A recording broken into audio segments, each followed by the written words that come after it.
हैं India news. आपके साथ मैं हूं रचना। शुरुआत करेंगे दुनिया के सबसे तेज बुलेटिन न्यूज 222 की, जिसमें हम आपको दिखाएंगे सिर्फ 22 मिनट में देश दुनिया की 222 बड़ी खबरें। नमस्कार, मैं हूं आपके साथ मैत्री त्रिपाठी। तो सिर्फ आप बने रहिए हमारे साथ 22 मिनट। पहली खबर, एशिया की सबसे सुरक्षित मानी जाने वाली दिल्ली की तिहाड़ जेल में एक और कैदी की संदिग्ध हालत में मौत हो गई। रिंकू नाम के कैदी को डकैती के मामले में गिरफ्तार किया गया था, लेकिन हैरानी की बात यह है कि बुधवार को ही रिंकू को जमानत मिली थी।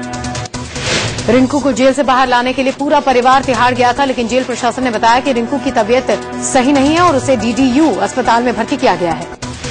घर वाले अस्पताल पहुंचे तो मालूम चला कि रिंकू दम तोड़ चुका है। परिवार वालों का आरोप है कि रिंकू को जहर देकर मारा गया।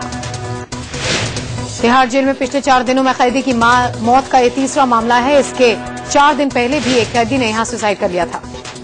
आपको बता दें कि तिहाड़ जेल के ही एक जेलर पर दहेज के लिए अपनी बहू को जिंदा जलाने का आरोप है। पीड़ित महिला का अस्पताल में इलाज जारी है।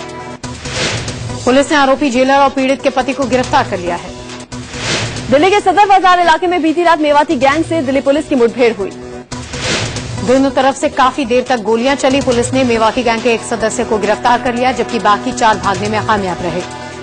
पुलिस को सूचना मिली थी कि मेवाती गैंग मवेशियों को चोरी कर ले जा रहा है। पुलिस जैसे ही मौके पर पहुंची, बदमाशों ने उन पर गोलियां चलानी शुरू कर दी।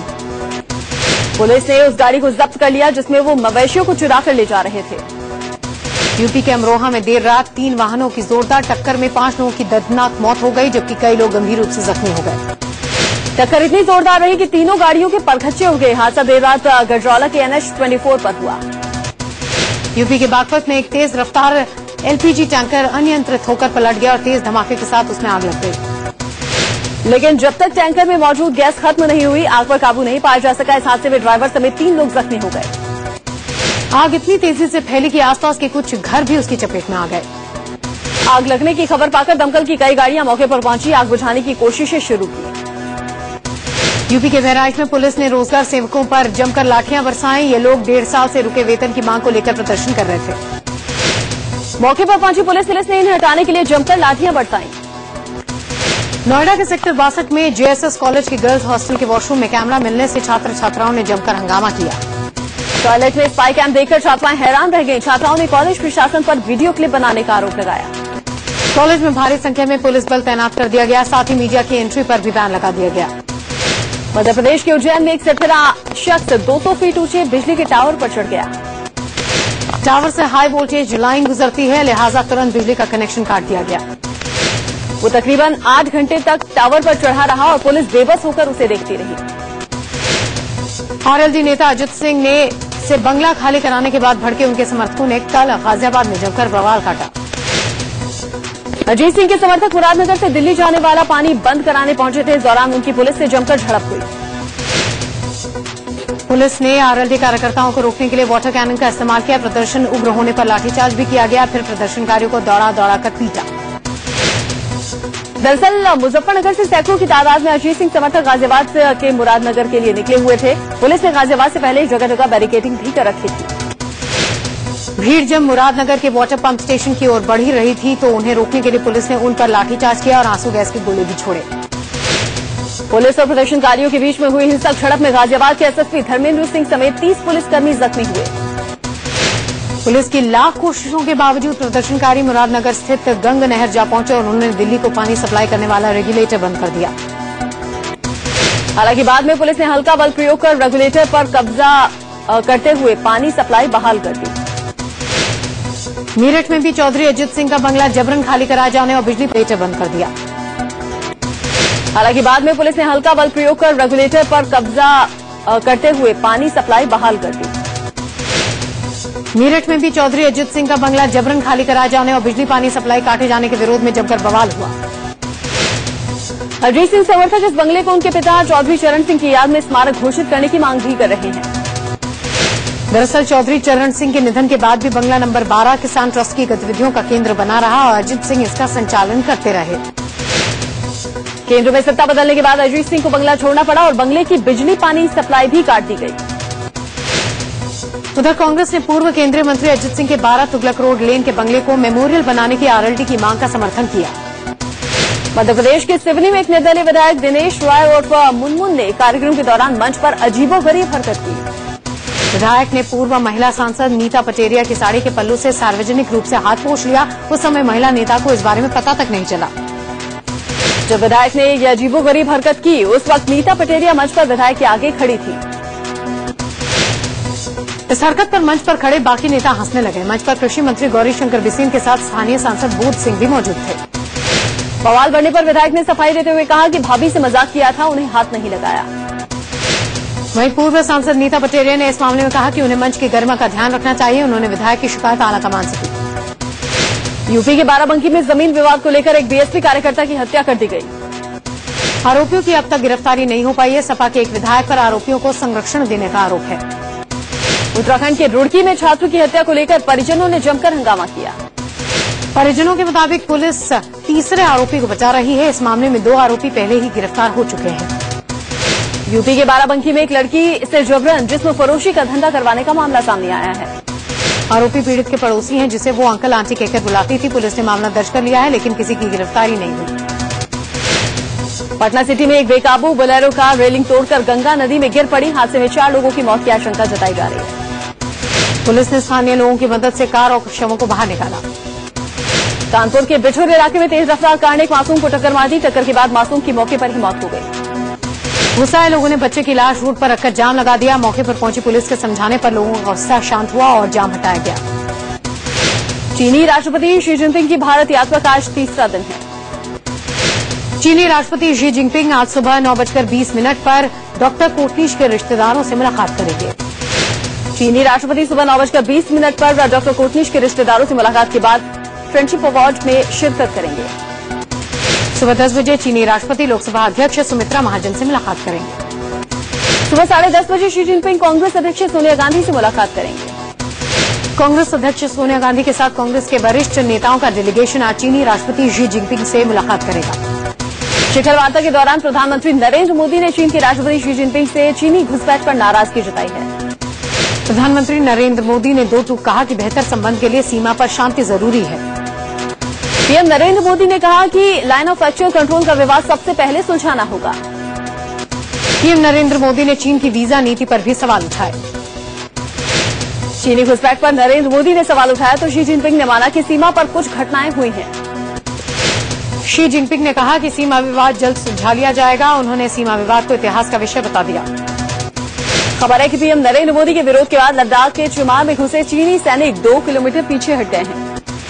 भारतीय सीमा के अंदर चिमूर में चीन के 350 सैनिक घुस गए थे। नरेंद्र मोदी और चीन के राष्ट्रपति शी जिनपिंग के बीच में करीब 1.5 घंटे तक चली शिखर वार्ता में घुसपैठ का मुद्दा तो छाया रहा।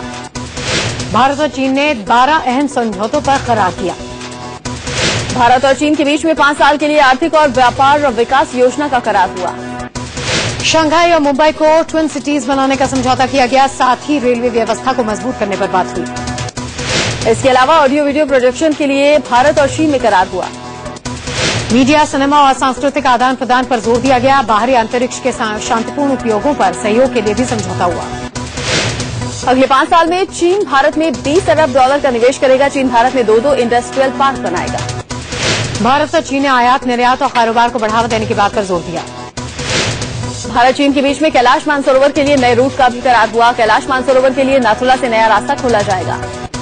नए रूट से यात्रा में कम वक्त लगेगा और यात्रा आरामदेह भी होगी। यह रास्ता उत्तराखंड वाले रूट से अलग होगा। उत्तराखंड के मुख्यमंत्री हरीश रावत ने कहा कि नाथुला दर्रा मानसरोवर यात्रा के लिए खोलना धार्मिक भावनाओं के खिलाफ है। हरीश रावत ने कहा कि ऐसा करने से राज्य के पर्यटन पर असर पड़ेगा। चीन के राष्ट्रपति शी जिनपिंग ने 4 देशों के एक आर्थिक कॉरिडोर का फॉर्मूला दिया है। भारत, चीन, म्यांमार, बांग्लादेश के बीच इकोनॉमिक कॉरिडोर बनेगा, जिससे चारों देशों में कारोबार को बढ़ावा मिलेगा। चीनी राष्ट्रपति शी जिनपिंग ने पीएम नरेंद्र मोदी को चीन आने का निमंत्रण दिया है। दोनों ही देशों ने शिखर वार्ता का सिलसिला बनाए रखने पर जोर दिया और बातचीत के जरिए संबंधों को पुख्ता करने की बात कही। पीएम नरेंद्र मोदी से मुलाकात से पहले चीनी राष्ट्रपति शी जिनपिंग से विदेश मंत्री सुषमा स्वराज ने अलग से मुलाकात की। होटल ताज पैलेस में चीनी राष्ट्रपति शी जिनपिंग से विदेश मंत्री सुषमा स्वराज की मुलाकात करीब 25 मिनट तक चली। चीनी राष्ट्रपति शी जिनपिंग के भारत दौरे के दूसरे दिन राष्ट्रपति भवन में उनका स्वागत किया गया। राष्ट्रपति प्रणब मुखर्जी ने शी जिनपिंग की अगवानी की और उन्हें नरेंद्र मोदी सहित तमाम मंत्रियों और नेताओं से मिलवाया। चीन के राष्ट्रपति शी जिनपिंग ने राजघाट पहुंचकर महात्मा गांधी को नमन किया।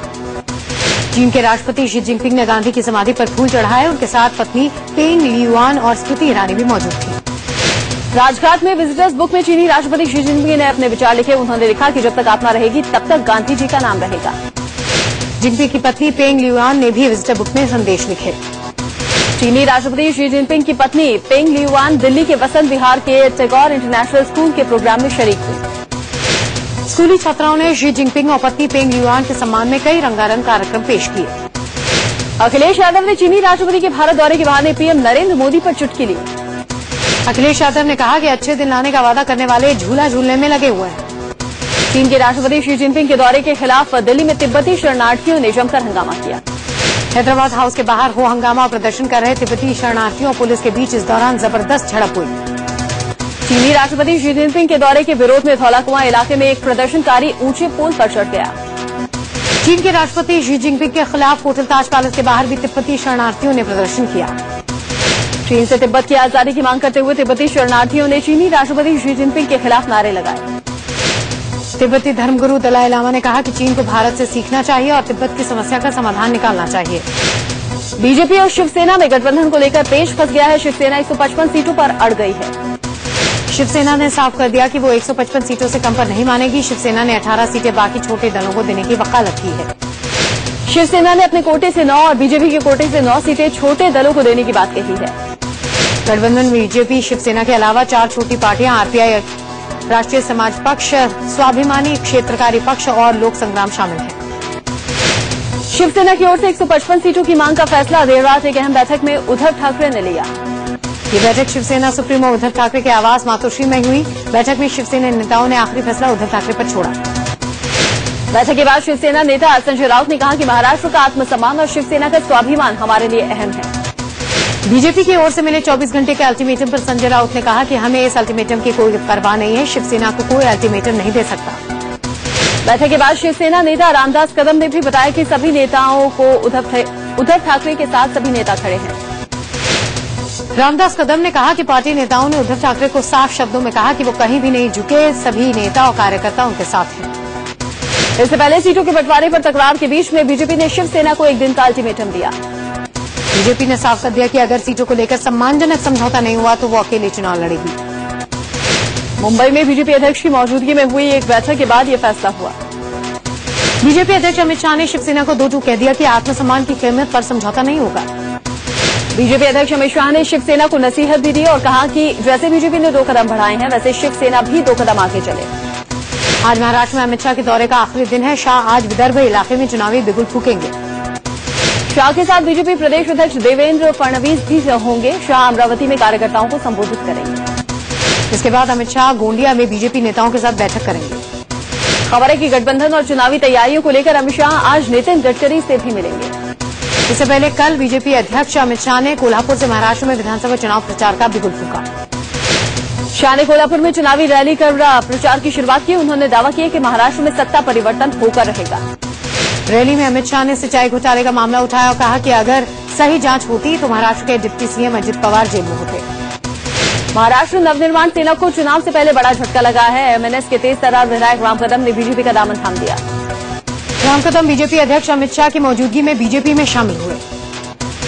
राम कदम ने आरोप लगाया कि उनके अच्छे काम के बावजूद एमएनएस ने उन्हें दबाव बनाया है। राम कदम महाराष्ट्र विधानसभा में हिंदी बोलने के विरोध में एसपी विधायक अबू आजमी को थप्पड़ मारकर सुर्खियों में आए थे। उधर आरपीआई प्रमुख रामदास अठावले ने दावा किया कि शरद पवार ने साथ आने का न्यौता दिया है। अठावले ने बताया कि शरद पवार ने उन्हें फोन करके कहा अगर वो एनडीए में खुश नहीं है तो एनसीपी के साथ आ सकते हैं।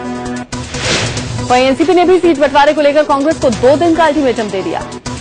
एनसीपी नेता सुनील तटकरे ने कहा कि अगर कांग्रेस ने जल्द जवाब नहीं दिया तो एनसीपी अकेले चुनाव लड़ेगी। वहीं उप मुख्यमंत्री अजीत पवार ने कहा कि एनसीपी 144 सीटों से कम में समझौता नहीं करेगी। एनसीपी और कांग्रेस के बीच सीटों के बंटवारे को लेकर आज कांग्रेस अध्यक्ष सोनिया गांधी और एनसीपी सुप्रीमो शरद पवार के बीच मुलाकात हो सकती है। माना जा रहा है कि मुलाकात के दौरान सीटों के बंटवारे पर आखिरी फैसला हो सकता है। गृहमंत्री राजनाथ सिंह आज नेपाल के काठमांडू में सार्क देशों के गृह मंत्रियों की बैठक में हिस्सा लेंगे। बैठक में आतंकवाद, सीमा सुरक्षा, समुद्री डकैती, नशीली दवाओं और भ्रष्टाचार के खिलाफ लड़ाई और साइबर अपराध जैसे मुद्दों पर विस्तार से चर्चा होगी। बैठक से पहले राजनाथ सिंह ने कहा कि शपथ समारोह में सार्क देशों के नेताओं को बुलाकर पीएम मोदी ने अपना नजरिया साफ कर दिया है और उसी भावना से आगे कदम बढ़ाए जाएंगे। विदेश मंत्री सुषमा स्वराज आज बिहार जाकर नालंदा अंतर्राष्ट्रीय विश्वविद्यालय का उद्घाटन करेंगी। इस मौके पर बिहार के मुख्यमंत्री जीतन राम मांझी भी हिस्सा लेंगे। नालंदा में उद्घाटन की तैयारियां जोरों पर हैं। सुषमा स्वराज सुबह करीब 10 बजे नालंदा पहुंचेंगी और राजगीर के पिखली गांव में विश्वविद्यालय के निर्माण काम का निरीक्षण करेंगी। माइक्रोसॉफ्ट के संस्थापक और गेट्स फाउंडेशन के चेयरमैन बिल गेट्स और उनकी पत्नी मिलिंडा गेट्स आज दिल्ली सड़क परिवहन मंत्री नितिन गडकरी से मिलेंगे। खबर है कि बिल गेट्स पीएम मोदी के स्वच्छ भारत अभियान के लिए अरबों रुपए का फंड जुटा सकते हैं। सूत्रों से खबर है कि बिल गेट्स पीएम मोदी से भी मिल सकते हैं और शौचालय बनाने के अभियान में आर्थिक मदद की पेशकश कर सकते हैं। चुनाव आयोग की प्रक्रिया में बड़े बदलाव करने की तैयारी में है। अब ईवीएम में मतदाताओं की उम्मीदवार के नाम के साथ उनकी तस्वीर भी लगी मिलेगी। हिंदुस्तान टाइम्स की खबर के मुताबिक आयोग ने नए तरह की ईवीएम मशीन डिजाइन करने के लिए विशेषज्ञों की कमेटी गठित की है। नई ईवीएम मशीन झारखंड और जम्मू कश्मीर के चुनाव में इस्तेमाल की जा सकती है। झारखंड और जम्मू कश्मीर में इस साल के आखिर तक चुनाव हो सकते हैं। दरअसल चुनाव में वोटों को प्रभावित करने के लिए डमी उम्मीदवार चुनाव लड़ते हैं। इस पर रोक लगाने के लिए आयोग ने यह कदम उठाया। भूख की मार झेल रहे लोगों की संख्या भारत में घटी है तो पाकिस्तान में ऐसे लोगों की संख्या बढ़ गई है। संयुक्त राष्ट्र की रिपोर्ट में खुलासा हुआ। भारत में भूखे लोगों की संख्या 9.5% घटकर 19.07 करोड़ पर आ गई है, जबकि पड़ोसी देश पाकिस्तान में ऐसे लोगों की संख्या 38% तक बढ़ गई है। श्रीनगर के कई इलाकों में अभी भी घुटने भर पानी जमा है। लोग या तो जान जोखिम में डालकर सफर कर रहे हैं या फिर आने जाने के लिए बोट का सहारा ले रहे हैं। पीने लायक पानी और बिजली की समस्या से लोग जूझ रहे हैं। बाढ़ से तबाही की वजह से पूरी बस्ती उजड़ गई है। किसानों की फसलें पूरी तरह तबाह हो चुकी हैं। सड़कों का नामो निशान नहीं है। जहां सभी सड़कें और खेत हुआ करती थी वहां अब तालाब है। बाढ़ की वजह से पढ़ाई पर भी असर पड़ा है। स्कूल खंडर में तब्दील हो चुके हैं। जम्मू कश्मीर में सीएम के आदेश के बाद भी सचिवालय में महज 10% उपस्थिति दर्ज हुई। दरअसल सचिवालय के अंदर और बाहर अभी भी 4 फीट पानी भरा हुआ है। मंत्री और अधिकारी बोट से सचिवालय पहुंच रहे हैं, जबकि कर्मचारी ट्रैक्टर से। सचिवालय के अंदर बाढ़ ने जबरदस्त तबाही मचाई है। सचिवालय के अंदर रखी कुर्सी मेजों के अलावा कई फाइलें भी पानी में डूब गई हैं। यूपी के बलरामपुर में एक दारोगा पर रेप का आरोप लगा है। आरोपी के बयान दर्ज करने के बहाने उसने लड़की के साथ रेप किया। आरोपी दारोगा के खिलाफ कार्रवाई की मांग को लेकर पीड़ित ने लखनऊ में आला अधिकारियों से मुलाकात की। नोएडा के सेक्टर 49 थाना क्षेत्र के बरौला में एक अस्पताल में महिला की मौत के बाद गुस्साए परिजनों ने अस्पताल में जमकर हंगामा किया। आरोपी की महिला की डिलीवरी होने की वाली थी। महिला ने एक बच्चे को जन्म भी दिया, लेकिन डॉक्टर्स की लापरवाही से महिला की मौत हो गई। यूपी के गोंडा में अफसरशाही इस कदर हावी है कि सीनियर्स के जूनियर अफसर पैर छूते हैं। यूपी पाक ऑपरेशन के एमडी जब गोंडा पहुंचे तो 2 इंजीनियर्स ने उनके पैर छुए।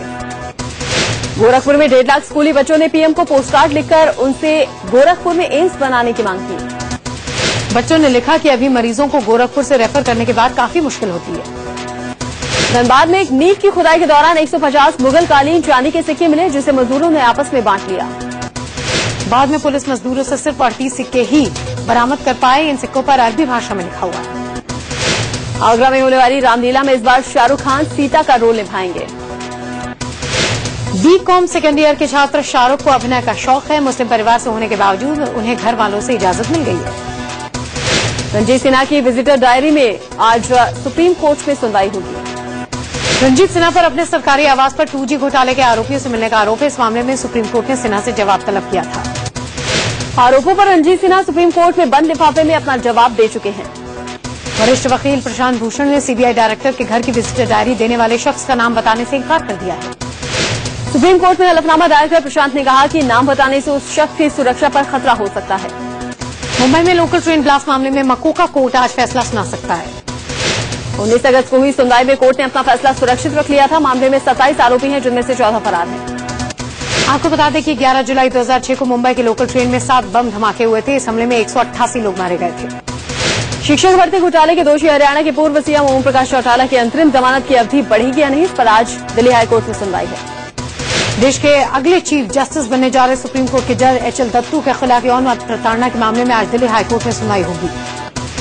जज HL दत्तू पर पूर्व रॉ महिला अफसर ने यौन प्रताड़ना का आरोप लगाते हुए उनकी नियुक्ति के खिलाफ याचिका दायर की है।